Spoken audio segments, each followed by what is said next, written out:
Além do salário, você pode e deve negociar outros pontos com seu futuro empregador antes de assinar o seu contrato de trabalho. Para isso, é bom que você já tenha as informações corretas a respeito daquilo que pode ser negociado. E você pode obter várias dessas informações ainda durante o processo seletivo.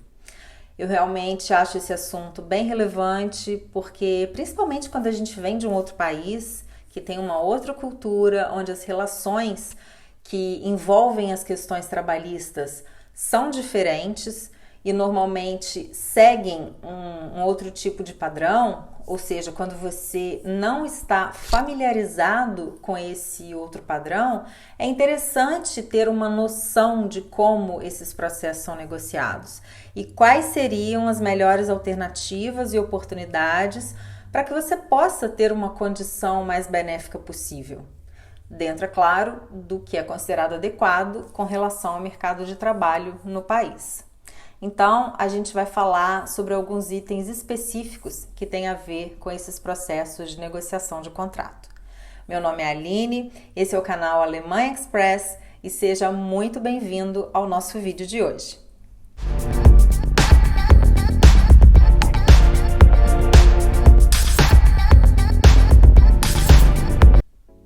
Antes da gente começar, eu vou convidar aos que ainda não são inscritos no nosso canal que façam sua inscrição e, se quiserem receber os avisos dos próximos vídeos, ativem as notificações, por favor. A gente costuma colocar um vídeo por semana, sempre com um assunto relacionado ao mercado de trabalho aqui na Alemanha, tá? Então, vamos lá. Agora a gente vai falar sobre negociação de alguns itens de um contrato de trabalho alemão e podemos falar também sobre aqueles pontos que já são padrão e por isso não precisam entrar em nenhuma negociação que você venha fazer. Inclusive, eu até acho melhor a gente começar por esses itens porque aqui a gente tem uma estrutura trabalhista legal e legal no sentido de estar dentro da lei, tá? E um sistema de seguridade social que cobre absolutamente todos os trabalhadores. Então, se você é contratado para realizar um trabalho, isso significa que seguro-saúde, pensão de aposentadoria, licença médica, licença parental, tudo isso é regido por lei. E as empresas têm que cumprir.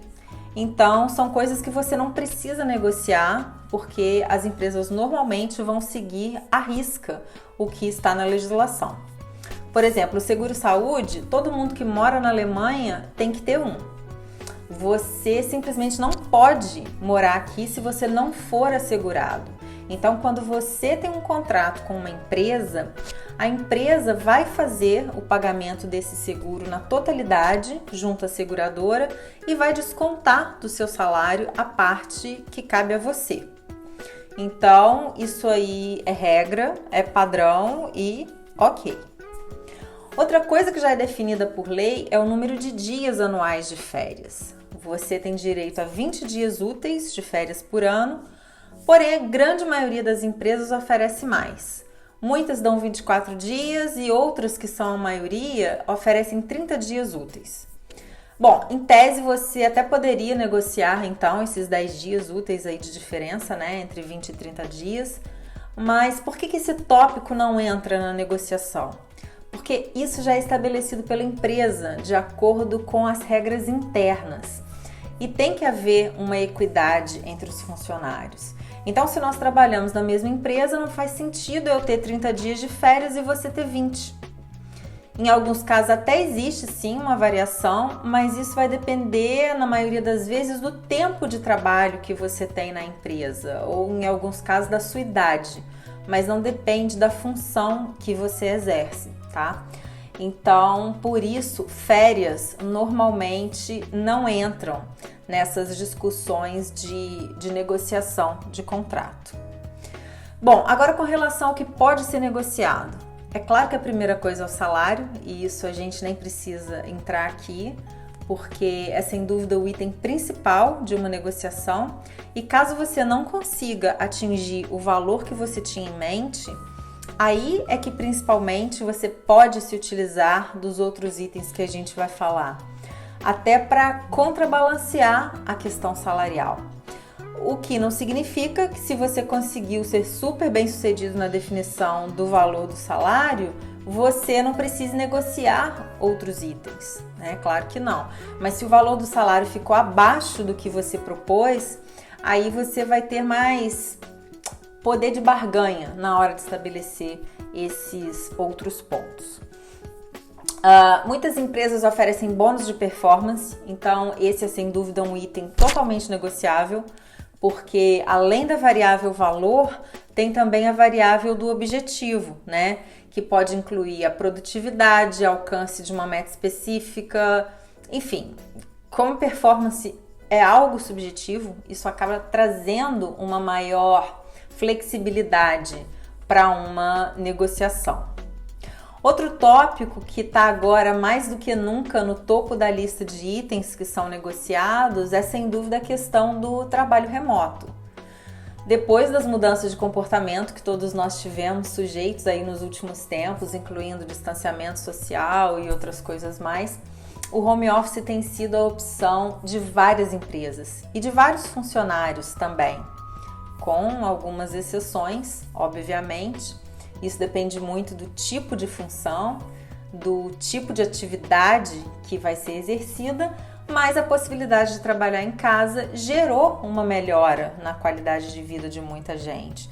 E isso não sou eu que estou falando, a gente pode ter acesso a várias pesquisas que já foram feitas nesse sentido e o resultado de todas elas é muito semelhante. Inclusive, a gente fez um vídeo aqui recentemente falando sobre o home office, sobre o gradual retorno ao trabalho presencial e sobre o sistema híbrido que tem sido adotado por muitas empresas. E se você ainda não viu, eu vou deixar o link fixado aqui nos comentários. Bom, então, enquanto grande parte dos contratos que estão sendo assinados atualmente já contemplam essa questão do trabalho remoto, mas você pode negociar de acordo com a sua preferência, de acordo com o que você acha que vai ser mais adequado para você. E tem também outras coisas que a gente pode considerar como benefícios que também podem ser negociados, como por exemplo o subsídio de transporte.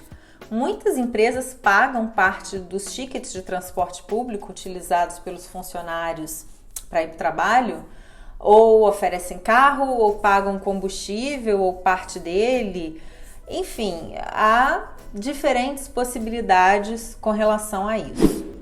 Algumas empresas, para incentivar a prática de atividades físicas, faz convênios com academias, que oferecem preços com descontos para os funcionários da empresa.